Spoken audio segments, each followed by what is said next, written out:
ಮದುವೆ ಆಗಿ ಮಕ್ಕಳಿದ್ದಾರೆ. ತನ್ನ ಮಕ್ಕಳ ಭವಿಷ್ಯದ ಬಗ್ಗೆ ಯೋಚನೆ ಮಾಡಬೇಕಾದವನು ಮತ್ತೊಬ್ಬ ವಿವಾಹಿತ ಮಹಿಳೆಯ ಹಿಂದೆ ಬಿದ್ದು ಪ್ರೀತ್ಸೆ ಎಂದು ಆಕೆ ಹಿಂದೆ ಹೋಗಿದ್ದ. ಆದ್ರೆ ಆಕೆ ಒಪ್ಪದಿದ್ದಕ್ಕೆ ಆತ ಮಾಡಿದ್ದೇನು ಗೊತ್ತಾ? ಈ ಸ್ಟೋರಿ ನೋಡಿ. ವಿವಾಹಿತೆಗೆ ಲವ್ ಮಾಡು ಅಂತ ಯುವಕನ ಟಾರ್ಚರ್. ಒಪ್ಪದಿದ್ದಕ್ಕೆ ಹಾಡ ಹಗಲೇ ನಡು ರಸ್ತೆಯಲ್ಲಿ ಬರ್ಬರ ಕೊಲೆ.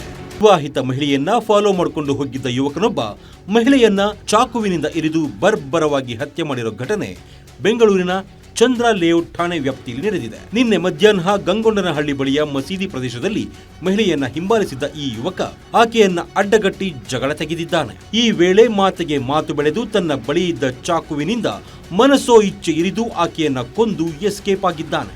ಸದ್ಯ ಈ ಹಂತಕ ಹಫೀಜ್ ಎಂಬಾತನನ್ನ ಪೊಲೀಸರು ಎಡೆಮುರಿ ಕಟ್ಟಿದ್ದಾರೆ. ಓರ್ವ ಮಹಿಳೆ ತನ್ನ ಕೆಲಸ ಮುಗಿಸ್ಕೊಂಡು ಮನೆಗೆ ಹೋಗುವಂಥ ಸಂದರ್ಭದಲ್ಲಿ ಆಕೆಗೆ ಚಾಕುವಿಂದ ಸುಮಾರು ಒಂದು 7 ಬಾರಿ ಹಲ್ಲೆ ಮಾಡಿ ಅಲ್ಲಿಂದ ಪರಾರಿಯಾಗಿರ್ತಾನೆ ಅನ್ನೋ ಮಾಹಿತಿ ನಮ್ಮ ಪೊಲೀಸ್ ಠಾಣೆಗೆ ಬಂದ ಮೇರೆಗೆ ಅಲ್ಲಿ ಪೊಲೀಸರು ಹೋಗಿ ನೋಡಲಾಗಿ ಅಲ್ಲಿ ಲೇಡಿ ಒದ್ದಾಡ್ತಾ ಇರುವಾಗ ಅವರ ಅಕ್ಕ ಏನಿರ್ತಾರೆ ಅವರು ಒಂದು ಆಟೋದಲ್ಲಿ ಅಲ್ಲೇ ಸ್ಥಳೀಯ ಆಸ್ಪತ್ರೆಗೆ ಶಿಫ್ಟ್ ಮಾಡಿರ್ತಾರೆ.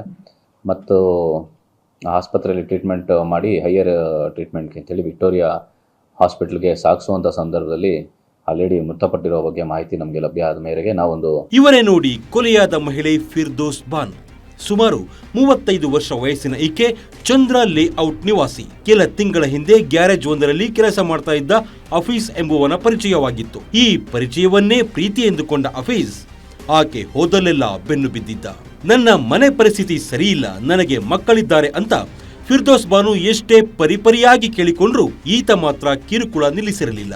ಏನು ಈಗ ಈ ಕೇಸಿನ ಫಿರ್ಯಾದಿ ಇದ್ದಾರೆ ಮೃತ ಮಹಿಳೆಯ ಅಕ್ಕ, ಅವರು ನಮಗೆ ಮಾಹಿತಿ ಕೊಡ್ತಾರೆ. ಒಬ್ಬ ವ್ಯಕ್ತಿ ಅದೇ ಏನು ಇವರಿದ್ದಂಥ ಮನೆಯ ಬಳಿಯ ಇನ್ನೊಬ್ಬ ವ್ಯಕ್ತಿ ಇರ್ತಾನೆ, ಆ ವ್ಯಕ್ತಿಗೂ ಈಕೆಗೂ ಪರಿಚಯ ಇರುತ್ತೆ. ಮತ್ತು ಸುಮಾರು ವರ್ಷಗಳಿಂದ ಈಕೆಯ ಹಿಂದೆ ಬಂದು ಪ್ರೀತಿಸುವಂತೆ ಮತ್ತು ಸಹಕರಿಸುವಂತೆ ಪೀಡಿಸ್ತಾ ಇರ್ತಾನೆ.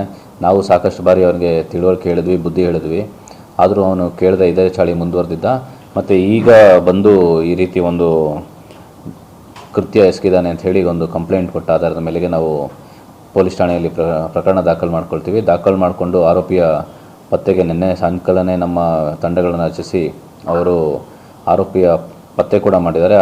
ಆರೋಪಿಯ ಕಾಟ ಮಿತಿ ಮೀರಿದಾಗ ಫಿರ್ದೋಸ್ ಬಾನು ಪೊಲೀಸ್ ಠಾಣೆ ಮೆಟ್ಟಿಲು ಏರಿದ್ದರು. ಕಳೆದ ತಿಂಗಳು 29ನೇ ತಾರೀಕು ಪೊಲೀಸರು ಹಫೀಜ್ ಮತ್ತು ಆತನ ಕುಟುಂಬಸ್ಥರನ್ನ ಕರೆಸಿ ಸ್ಟ್ರಾಂಗ್ ವಾರ್ನಿಂಗ್ ಕೊಟ್ಟಿದ್ದರು. ಕೊನೆಗೆ ನಿನ್ನೆ ಈಕೆ ಕೆಲಸಕ್ಕೆ ಹೋಗುವಾಗಲೇ ಪ್ರಾಣ ಪಕ್ಷಿ ಹಾರಿಸಿದ್ದಾನೆ. ಒಬ್ಬನ ವಿಕೃತ ಪ್ರೀತಿಯಿಂದಾಗಿ ಇಂದು 3 ಮಕ್ಕಳು ತಾಯಿಯನ್ನು ಕಳೆದುಕೊಂಡು ಅನಾಥರಾಗಿದ್ದಾರೆ. ಒಟ್ಟಿನಲ್ಲಿ ಪ್ರೀತಿಯ ಹೆಸರಿನಲ್ಲಿ ನಡೆದ ಈ ಕ್ರೌರ್ಯಕ್ಕೆ ಇಡೀ ಬೆಂಗಳೂರು ಬೆಚ್ಚಿ ಬಿದ್ದಿದೆ.